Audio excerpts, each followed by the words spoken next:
que el tema de la guerra de Ucrania ya está cansando a la gente. Ya empiezan a haber países, ya no digo Estados Unidos si Trump gana, no, digo dentro de Europa, de la Unión Europea, hay países que están diciendo que ya están hartos de las ayudas a Ucrania. Tenemos a Hungría, tenemos a Eslovaquia, tenemos a Serbia, tenemos ya países que están diciendo que ya en Alemania empieza a haber problemas con la gente, en Francia también, es decir, que ya empieza a haber problemas dentro de la Unión Europea para mantener la ayuda a la Unión Europea. Si a eso se añade el tema de la guerra, del genocidio que está haciendo Israel en Gaza, que también está cabreando a la gente y demás, claro, el tema de Ucrania ya estaba cayendo en tal. Se junta que, claro, esa cacareada contraofensiva ucraniana que iba a llegar hasta Moscú, pues resulta que ha sido un fiasco estrepitoso y Rusia está avanzando en el frente bélico. Claro, pues ¿qué pasa? Pues que hay que arengar a las masas para hacerle creer que Rusia es el peligro. Y entonces, pues se junta y entonces, ¿qué hace la Unión Europea? Pues coge la charlotada esta y la convierte en categoría máxima para demostrar que Putin está detrás de todo lo que pase. Porque también han dicho que Putin está detrás de las protestas de los agricultores europeos, ¿no? Y que los hackers rusos estaban hackeando las cuentas y pagando a los agricultores europeos para que salieran a protestar, porque tal. Por lo tanto, todas estas cosas que aparecen forman parte de la propaganda de la guerra. Porque aunque nosotros no estemos en guerra formal contra Rusia, digo nosotros, la Unión Europea, sí estamos, porque estamos pagando a Ucrania, se están enviando armas a Ucrania, se le están poniendo sanciones a Rusia, y por lo tanto somos parte de integrante de esa guerra, y por lo tanto la propaganda forma parte de la guerra. Y hay que, claro, ¿la propaganda para qué sirve? Primero, para demonizar al enemigo, y dos, para levantar la moral del pueblo. Y entonces, ¿cómo se levanta la moral del pueblo? Hombre, claro, en el frente bélico no, porque Ucrania es un desastre que está perdiendo ya todo. Entonces hay que mantener el apoyo diciendo, oye, que mire, porque este señor que está allí quiere convertir la Unión Europea en un desastre, quiere poner ahí dictatorzuelos, quiere invadir no sé qué, quiere invadir Polonia, quiere invadir no sé qué, y por lo tanto, bueno, pues se inventan el rollo de que, hombre, y yo coincido con Santiago, si alguien se cree que 7 años antes le van a decir a Puigdemont que va a invadir Ucrania, hombre, si alguien se cree eso, hombre, yo creo que tiene un problema. Solamente por esta anécdota, solamente por esto, todo el resto del relato cae. O sea, es una cosa absolutamente imposible. Entonces, claro, si nosotros podemos llegar a pensar que Rusia quiere desestabilizar a la Unión Económica Europea, imaginemos que quiere desestabilizar. Pero eso es normal. Desestabilizar. Pero lo hará de otra manera. Correcto. Exactamente. Exacto. No, entonces, se hace, en todo caso, de otra manera. Lo que pasa es que esta Unión Europea es muy cretina y es muy miserable.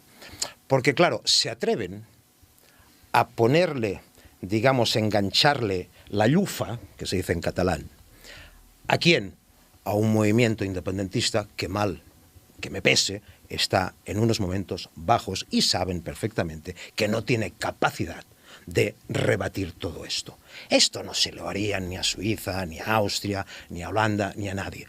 Cogen, pues bueno, el movimiento independentista, que es un movimiento que ha pasado, desgraciadamente, sus mejores momentos de gloria, y ahora, pues por intereses españoles, pues justamente se lanzan a hacer toda esta campaña, una campaña además que está absolutamente auspiciada también por una serie de poderes de la Unión Europea. Porque la realidad decía una cosa, estamos en guerra con Rusia.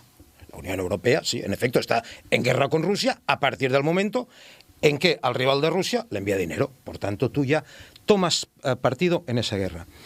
Y hablabas de sanciones. Se supone que es lo que había que hacer, sí, ¿no? Sí, ¿O no? Pero las sanciones... Se supone que es lo que había que hacer, ¿o no? Pero las sanciones, no. Pero las sanciones son sanciones a la carta. A la carta. A la carta. Porque sabemos perfectamente que la gasolina que hemos puesto en el coche durante los últimos meses, ese petróleo, venía también de Rusia. Le he hecho una pregunta antes que ha quedado en el limbo. ¿Por qué cree usted que la Unión Europea no está haciendo lo que debe ayudando a Ucrania? A ver, la Unión Europea hace ayudando a Ucrania en los intereses de determinadas personalidades de la Unión Europea, no en los intereses de la Unión Europea.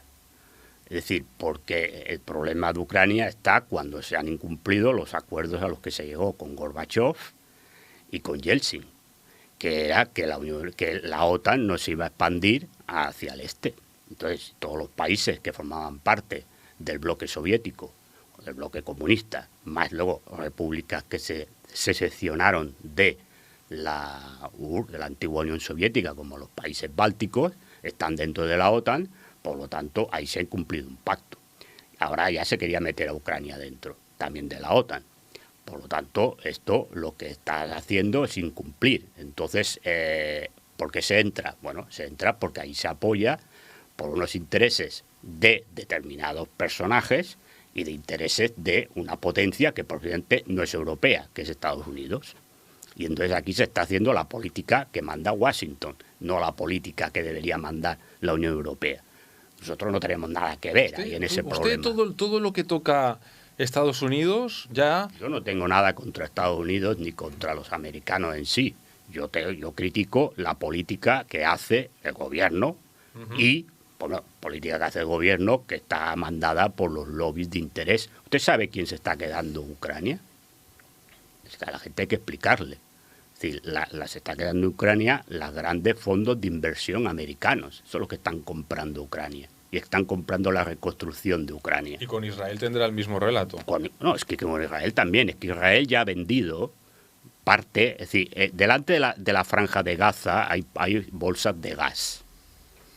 Israel ya se lo ha vendido a fondos de inversión americanos, la explotación de esas bolsas de gas. Por lo tanto, lo que interesa es quedarse con la franja de Gaza y expulsar a los palestinos y que eso pase a control de Israel directamente, porque ya está. Es decir, si la gente piensa que todo esto son movimientos económicos y movimientos geopolíticos, y vuelvo a decir que el problema, la realidad, hay que situarla en que... O sea, que en este caso Estados Unidos manda a morir a otros países en beneficio propio. Estados Unidos ha aprendido de que, mire, Estados Unidos normalmente... No, es que hay que mirar la historia de Estados Unidos. Estados Unidos normalmente a la guerra siempre ha llegado tarde, cuando los demás ya estaban medio acabados. En la Primera Guerra Mundial, en la Segunda, la única guerra que tuvo, aparte de la Guerra Civil, fíjese que en la Guerra Civil americana murió más americanos que en la Segunda Guerra Mundial. Yo antes le digo eso, y esos son datos, la gente puede entrar y consultarlo. Es decir, en la batalla de Gettysburg y en Antietam, que es la batalla más sangrienta de la Guerra Civil Americana, en Antietam murió más americanos, porque consideran americanos los dos bandos, más americanos que en la Primera Guerra Mundial y que en Europa, en el frente europeo de la Segunda. Es decir, que Estados Unidos siempre entra cuando las guerras ya llevan tiempo desarrollándose y los combatientes están cansados. O sea, la única guerra donde lo pasó bastante mal fue en Vietnam. Y de esa guerra aprendió. Y es que ahora la guerra se la hacen otros. Entonces él pone el dinero y pone las armas, saca beneficios, porque los lobbies armamentísticos sacan mucho beneficio, los lobbies farmacéuticos, los lobbies de medicina sacan mucho beneficio, los de la reconstrucción posterior sacan mucho beneficio y los muertos los ponen en otros países. Y entonces a América no llegan cajas, porque el problema que hubo en Vietnam fue que llegaban muchas cajas de muertos y eso en la sociedad americana impactó.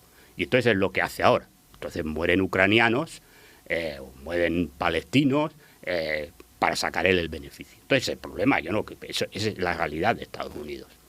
Entonces, ¿se ha echado usted a la espalda en 2 minutos a la Unión Europea, a Estados Unidos? Yo hago el análisis y en cambio ofrece la mano a aquellos que en principio son, para la inmensa mayoría, para los que lo están haciendo mal. Pero eso es la propaganda que le dicen a usted. A ver, a mí, vamos a ver, ¿a la gente lo que haga Putin en Rusia le afecta? Digo, aquí en España, ¿nos afecta lo que haga Putin en Rusia? Digo, su política interior. Según lo que haga habrá que intervenir, ¿no? ¿El resto? ¿O puede hacer un dirigente lo que le dé la gana dentro de su territorio? No, hombre, lo que puede hacer, lo que hace Putin es defender su territorio. Porque si Estados Unidos, cuando la Unión Soviética quiso poner misiles nucleares en Cuba, estuvo a punto de haber una guerra mundial. porque Estados Unidos no aceptaba que le pusieran en Cuba, que era un país soberano, por lo mismo que cuentan con Ucrania, que es un país soberano y puede decidir lo que le dé la gana, pues Cuba era un país soberano y decidió pues entrar dentro de la órbita soviética en ese momento y que pusieran armas nucleares ahí. Entonces Estados Unidos montó la mundial. Y entonces parece que Estados Unidos puede aceptar o puede decidir que no quiere. Ahora mismo es que sé que México, que tiene frontera con Estados Unidos, dijera que pone misiles nucleares rusos. Era muy alta cada vez más. Bueno, pero que en México decidiera poner misiles nucleares allí. Seguramente Estados Unidos montaría la mundial. Entonces eso nos parece bien, porque entonces Estados Unidos se sentiría amenazado.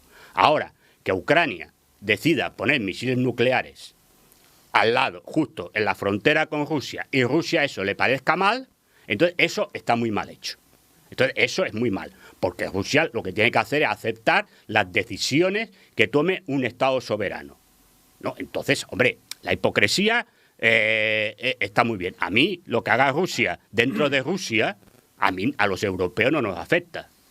¿O sí? De hecho, lo que ha pasado entre Rusia y Ucrania era una cosa previsible.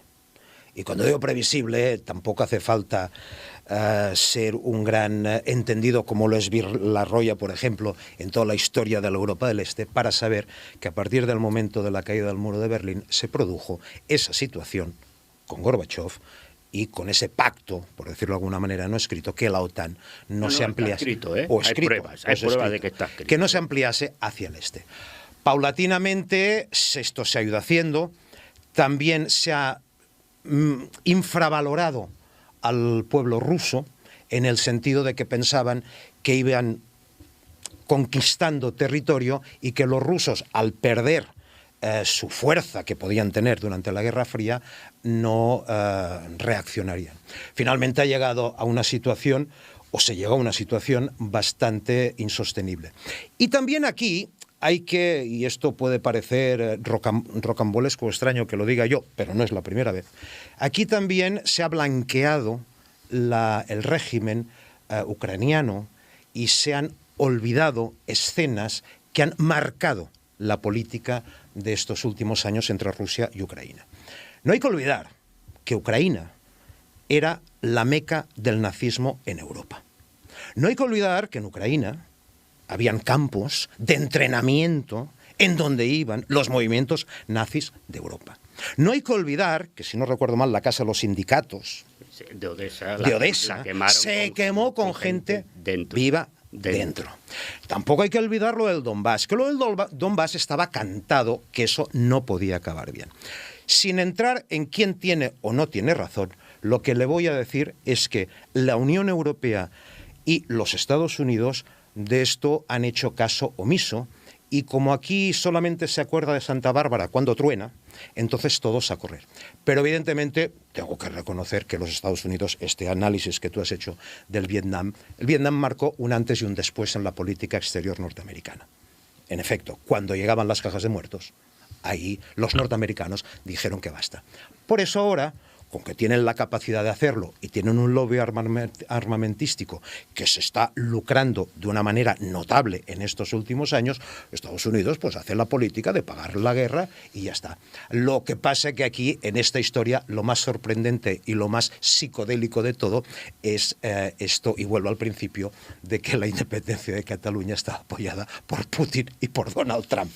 Pues a Rusia no solo se le está acumulando la faena con todos los problemas que ya tiene, sino que tiene más, cientos de detenidos en decenas de ciudades por los altares improvisados a Navalny. La gente intenta protestar o reivindicar o manifestarse y lo que hacen es detenerlos. Pero vamos a ver, es que tomamos las cosas, a ver,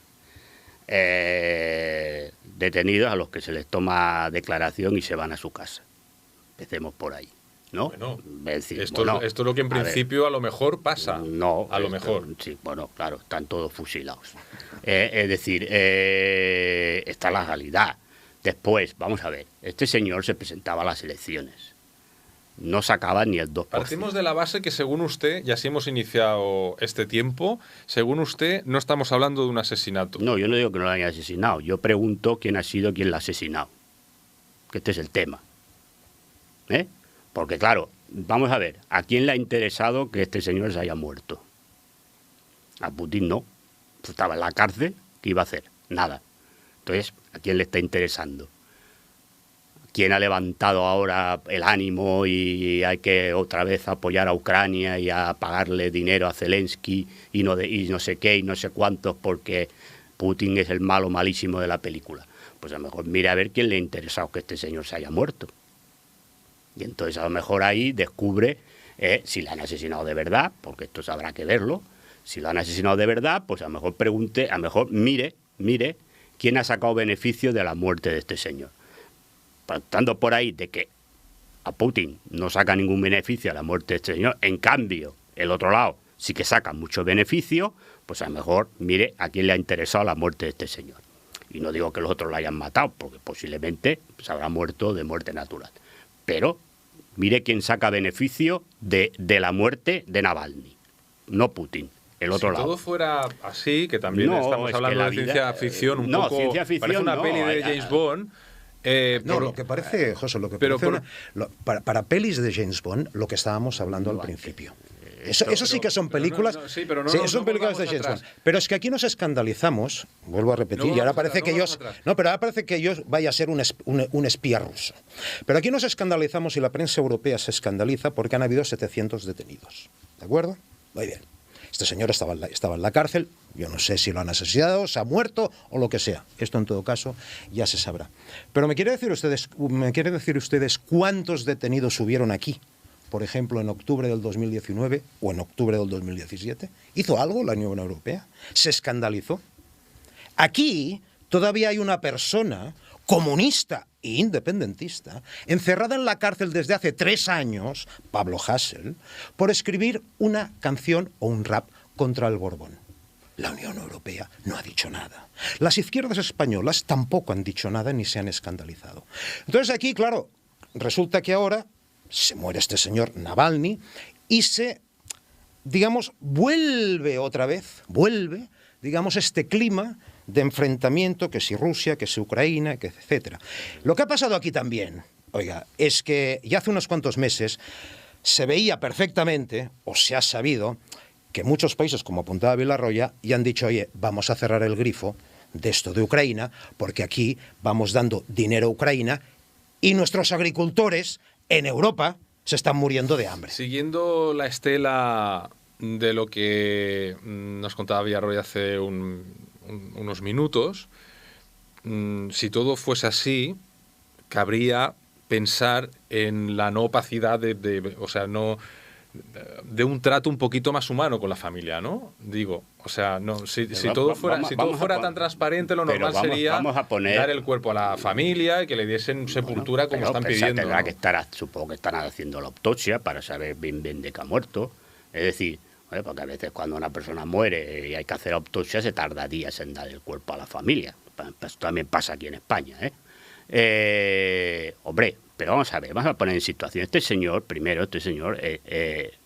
tenía contactos, sí que tenía contactos y demostrados con agencias de espionaje no rusas para dar un golpe de Estado en Rusia.